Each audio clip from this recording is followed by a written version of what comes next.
UTL solar solar लावणार आणि सबसिडीही मिळवून देणार।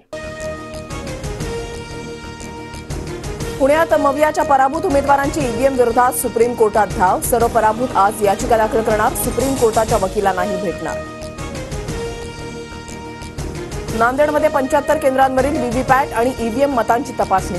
लोकसभेच्या 30, विधानसभेच्या 45 मतदान केंद्रांचे आकडे पुन्हा तपासले। आकडेवारी अचूक, जिल्हाधिकाऱ्यांची माहिती। राहुल नार्वेकर पुन्हा विधानसभा अध्यक्षपदी। इतर कुणीही अर्ज न भरल्यानं राहुल नार्वेकरांची बिनविरोध अध्यक्षपदी निवड। जिल्हा परिषदेच्या निवडणुका पुढे ढकलण्यासाठी विधेयक सादर करणार। आज विधानसभेच्या कामकाजात निवडणुकीच्या संदर्भातील अध्यादेश मांडणार। बेळगावमध्ये महामेळावा घेण्यावर ठाम असणाऱ्या महाराष्ट्र एकीकरण समितीच्या पदाधिकाऱ्यांची पोलिसांकडून धरपकड। ठाकरे गटाचे नेतेही बेळगावकडे रवाना।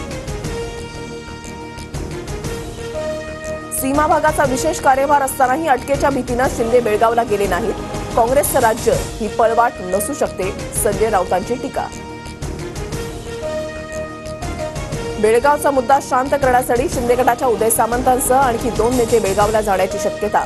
सीमा प्रश्न मार्गी लावण्यासाठी मराठी एकीकरण समितीशी चर्चा करणार। देवेंद्र फडणवीस आणि एकनाथ शिंदेमध्ये रात्री वर्षावर तासभर बैठक। 10 कॅबिनेट आणि 3 राज्यमंत्रीपदं शिंदेंच्या वाट्याला जाणार, सूत्रांची माहिती। केंद्राकडून लाडक्या बहिणींसाठी विमा सखी योजना। महिन्याला 7,000 रुपये मिळणार। 3 वर्षांमध्ये विमा सखींना LIC 2,16,000 मानधन देणार।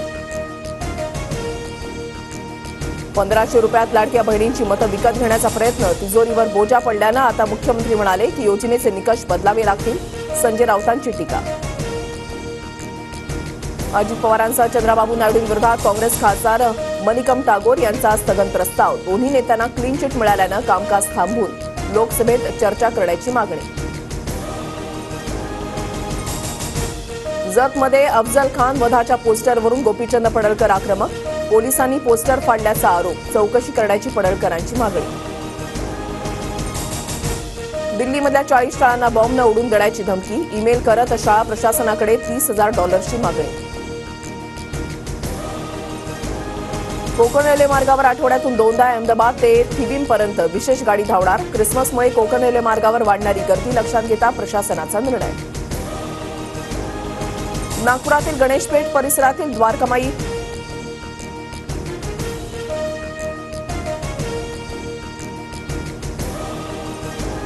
UTL सोलार सोलार लावणार आणि सबसिडीही मिळवून देणार।